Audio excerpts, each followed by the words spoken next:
Welcome to Kenton's videos. Enjoy the video. You begin by confirming your iPhone and iOS support Apple Wallet passes. Why that matters is compatibility prevents wasted steps.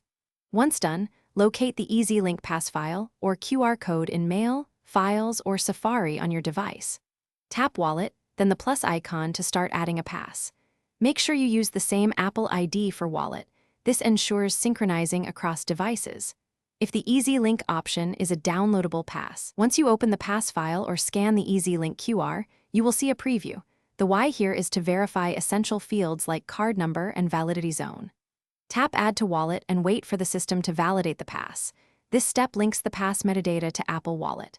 Make sure you authorize with Face ID, Touch ID, or your Apple ID password so the pass is securely stored.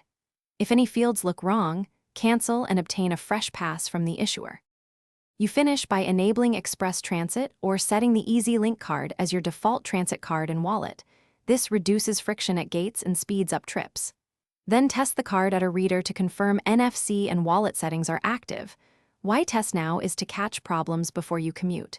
If the pass doesn't work, re-download it, toggle NFC off/on, restart your phone, and try again. If issues persist, contact Easy Link support for a refreshed pass or account verification.